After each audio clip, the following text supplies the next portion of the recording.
Football ആരാധകർക്ക് ത്രസിപ്പിക്കുന്ന ഒരു രാത്രിയാണ് കടന്നുപോയത്. അർജന്റീന അസാധ്യമാവണ്ണം തിരിച്ചു വന്ന ഒരു രാത്രി. ഇത് ലയണൽ മെസ്സിയുടെ അവസാന മത്സരമാകുമെന്ന് ഒരു ഘട്ടത്തിൽ തോന്നിപ്പിച്ചു ഈജിപ്റ്റ്. പക്ഷേ അതും മറികടന്ന് അർജന്റീന ടീം 3 ഗോൾ അടിച്ച് തിരിച്ചെത്തി. ഇനി കൊളംബിയ സ്വിറ്റ്സർലൻഡ് മത്സരത്തിലേക്ക് പോയാൽ അവിടെ ഒരു പെനാൾട്ടി ഷൂട്ടൗട്ട് വേണ്ടി വന്നു സ്വിറ്റ്സർലൻഡിന് മുന്നോട്ട് കയറാൻ. കൊളംബിയയ്ക്ക് നിരാശയുടെ സമയം, അവർ ജയം കൊതിച്ചിരുന്നു. പക്ഷേ അർജന്റീനയ്ക്കെതിരായിട്ടുള്ള ക്വാർട്ടർ ഫൈനലിൽ സ്വിറ്റ്സർലൻഡ് ആയിരിക്കും എതിരാളികൾ. നോക്കാം വിശദമായി. അർജന്റീന ലോകകപ്പിന്റെ ക്വാർട്ടർ ഫൈനലിൽ ഈജിപ്തിനെ 2-3 ഗോളുകൾക്കാണ് അർജന്റീന പരാജയപ്പെടുത്തിയത്. അസാധ്യമായിട്ടുള്ള തിരിച്ചുവരവാണ് അർജന്റീന നടത്തിയത്. ആദ്യ ഗോൾ അത് ഇബ്രാഹിമിലൂടെ 15-ാം മിനിറ്റ് ഈജിപ്റ്റാണ് നേടിയത്. രണ്ടാമതും ഈജിപ്റ്റ് ഗോൾ അടിച്ചു സീക്കോയിലൂടെ 67-ാം മിനിറ്റിൽ. അർജന്റീന ആരാധകരെ ആവേശം കൊള്ളിച്ചു.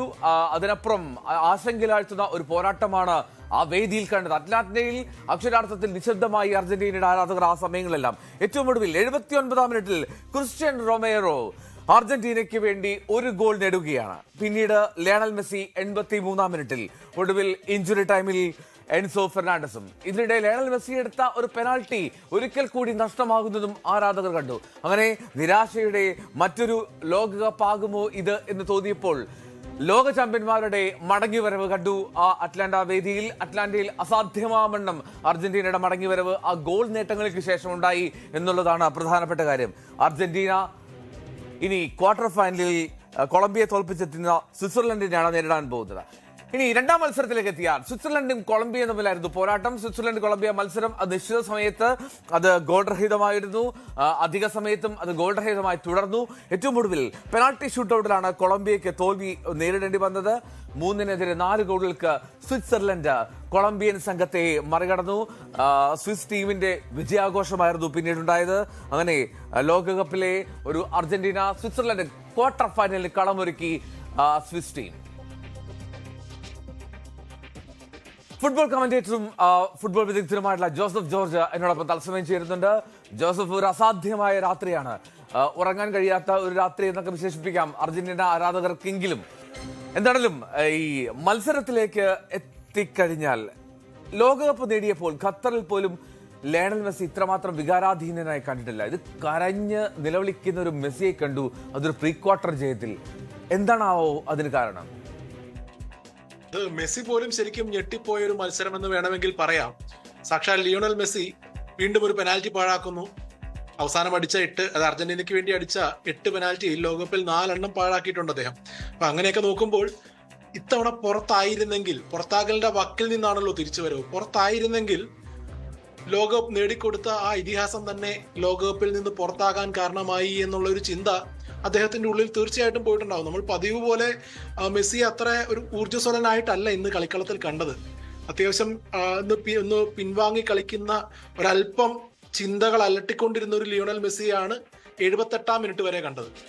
78-ാം മിനിറ്റിൽ ഈജിപ്ത് 2-0 ലീഡ് എടുത്ത് നിൽക്കുന്നു. അതിനു മുമ്പത്തെ ആ ഒരു ഗോൾ റൂൾ ഔട്ട് ആയതും നമ്മൾ തള്ളിക്കളയാൻ പാടില്ല.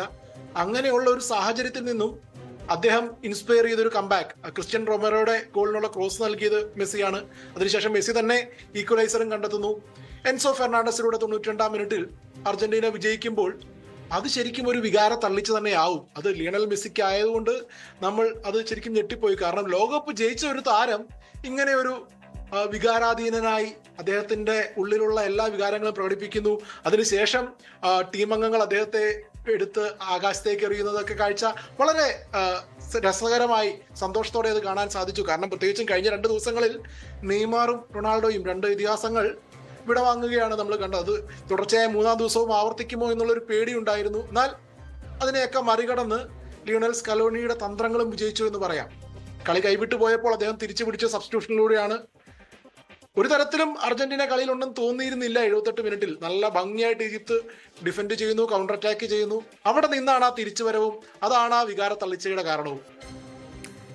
ലയണൽ മെസ്സിയുടെ ദിനമായിരുന്നില്ല എന്ന് തോന്നി. അതായത് പെനാൾട്ടി മിസ്സാക്കുന്നു. അതാദ്യം എന്താണ് ഈ മെസ്സിക്ക് പെനാൾട്ടി പോസ്റ്റിൽ സംഭവിക്കുന്നത്? ബോക്സിൽ എത്തുമ്പോൾ മെസ്സി ലുക്ക് പോലും കൊടുക്കുന്നില്ല, ആകെ ഡള്ളായി, ഒരു കോൺഫിഡൻസ് ഇല്ലാത്ത മട്ടിൽ മെസ്സി പെനാൾട്ടി എടുക്കുന്നു. എന്തായിരിക്കാം ആ സാഹചര്യം? അത് ഇനി ഏജന്റ് ആണോ എന്നറിയില്ല. ആ മത്സരത്തിൽ മെസ്സിയുടെ ഡേ ആണെന്ന് തോന്നിയേയില്ല.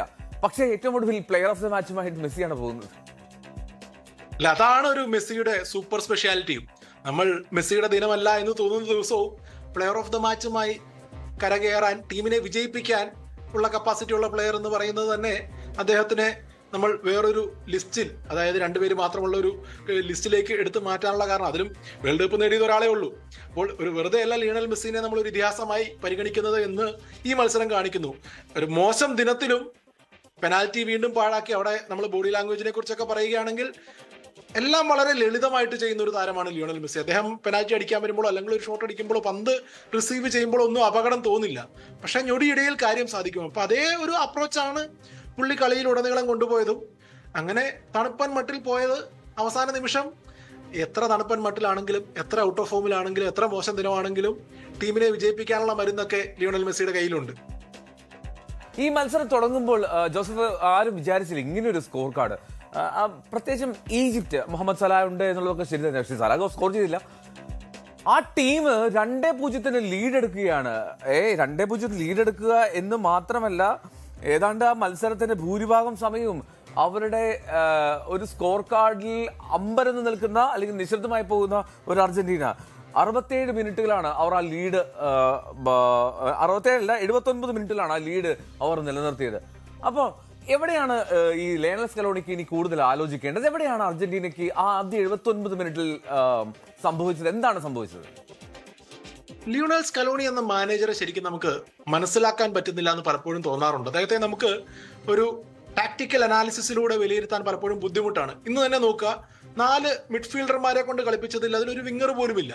അപ്പൊ ആ 4-4-2 ഫോർമേഷനിൽ എങ്ങനെ വിട്ടു വരും, എങ്ങനെയാണ് വിങ്ങുകളിൽ കൂടെ ആക്രമിക്കുക എന്നുള്ളൊരു ചിന്തയൊക്കെ തുടക്കത്തിലേ വന്നു. അത് ഈജിപ്ത് ശരിക്കും ഇത് മനസ്സിലാക്കി അവരുടെ കൗണ്ടർ അറ്റാക്ക് നോക്കുക, വളരെ വ്യക്തമായിട്ട് ശരിക്കും ആ VR റൂൾ ഔട്ട് ചെയ്ത ഗോൾ നോക്കിയാൽ മതി എങ്ങനെയാണ് അവർ വിങ്ങുകളിൽ കൂടെ ആക്രമിച്ച് ആ സ്പേസ് മുതലാക്കുന്നതെന്ന്.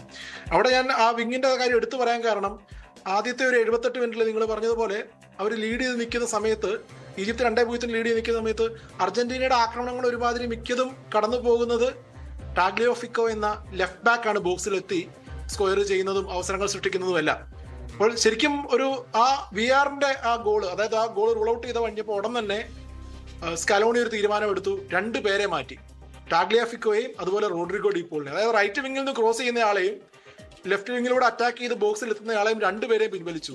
ശരിക്കും നമ്മൾ ഒരു അനാലിസിസ് മോഡിൽ നോക്കുകയാണെങ്കിൽ ഇത് എന്ത് മണ്ടത്തരമാണെന്ന് ചിന്തിക്കും. പക്ഷേ നമ്മളെ മണ്ടനാക്കുന്ന ഒരു ചിന്തയാണ് ലിയോണൽ സ്കലോണിയുടേത്. ഇത് എങ്ങനെ ഇനി ഇതുവരെ അറ്റാക്ക് ചെയ്തുകൊണ്ടിരുന്ന ആകെ ഉണ്ടായിരുന്ന ഒരു അറ്റാക്കിംഗ് ഔട്ട്ലെറ്റ് മാറ്റിയല്ലോ, ഇനി എങ്ങനെയാണ് കളി പിടിക്കുന്നതെന്ന് നോക്കുമ്പോൾ അതുവഴി പുള്ളി ഒരു വേറൊരു മെത്തേഡ് കൊണ്ടുവരികയാണ്. വേറൊരു സിസ്റ്റത്തിലൂടെ വീണ്ടും കൂടുതൽ അവസരങ്ങൾ സൃഷ്ടിക്കുന്നു.